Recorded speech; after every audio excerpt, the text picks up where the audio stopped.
Takes us to our talk of the tape, the state of stocks, with bulls and bears both feeling better about their arguments lately. We've got one of each with us today to debate the road ahead for your money. Greg Branch of Veritas Financial Group, John Mowry of NFJ Investment Group. Greg, a CNBC contributor. It's great to have you both with us. We revisit this from time to time, and now's a good time to do that. And Greg, I'll turn to you first. You're sitting here. It's nice to have you back at Post 9. Here, Scott. Your story has remained very much the same. In fact, from your notes, it appears as though you're almost emboldened again as a bear. Well, I'd like to say I'm more convinced. And in fact, Scott, I don't think the question at this point is, what is the bear argument? I think the question at this point is, what is the bull argument?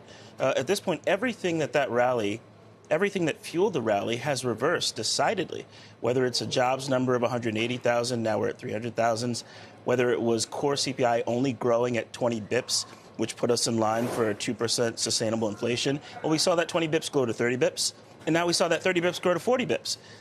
And so I think that the question becomes, if everything has reversed, including the expectation for a March rate cut, including the expectation that there'll be 6 cuts and no, there'll only be 3 cuts, then the question remains, why are we so enthusiastic? Why are we tolerant of a market trading at 22 times? Okay.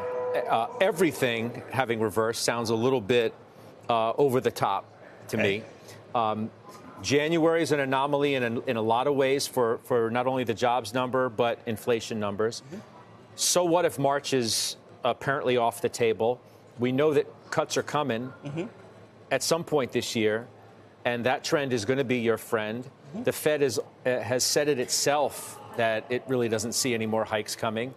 You can call that into question, but I find it hard to get on board with the everything has reversed that got us here in the first place argument, because I could almost say that it's really the opposite, that nothing has really changed. Let me address some of that. And so if I was choosing 1 month of jobs data, I would concede the point. But the reality is we've had 2 months of 330,000, and a number with a 1 in front of it when you look at the last 7 months is the anomaly, right? The trend is 200 or 300,000, which we know is not a neutral number. A neutral number is about 100,000. When we talk about earnings, that has actually been a surprise. I did not think that the quarter would come in this strong in terms of 7.3%. 7.3% is the actual earnings growth year on year for Q4. That's a lot higher than you thought. Let's be honest. That's a lot higher. That's like more than 3 times what you thought. A lot higher, and a lot higher than what consensus thought. And I think what remains to be seen, and this is the lesson I think we learned with focusing on a 20 bips core CPI number or focusing on the job growth numbers, we have to see if this is the trend. Because I do think it matters whether it's 3 or it's 6 cuts. And I do think it matters when those cuts come, because that has a direct impact on what companies are going to earn this year. And so if those cuts aren't coming to the back half of this year, and if they're coming at all, and you know, Scott, I'm probably in the latter camp, then earnings are going to look a lot different than they look right now. And I don't think there's any way to 12% growth for this year. But see, consensus has been wrong in many respects to this point. Nobody thought the economy would remain this strong. It has, right?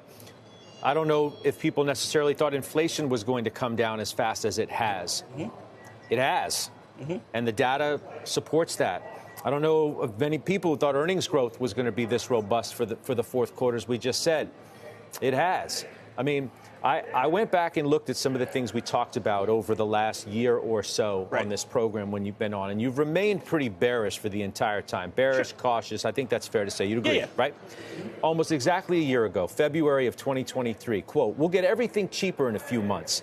Said the Fed was likely to go to 6%. NVIDIA was $200 then. I'm not that excited about buying growth here. 10 months ago, S&P 4,100. Market, in your words, quote, is discounting the future incorrectly. We're now at 5,000. At what point do you say, you know what? I was wrong. I think I've said that to you a number of times. But why you're still swimming against the tide, though? And both things you're still trying to swim against the tide. And both things can be true. I can admit that it didn't play out exactly like I expected in 2023, and I think I've explained exactly why. I know, but it didn't play out anything like what you expected. And that's fair. And I think I've admitted that. Don't say that I haven't said I've been wrong. I've said that repeatedly. Yeah, but you still come on and you say. And I still believe that this is probably the market's discounting the future incorrectly.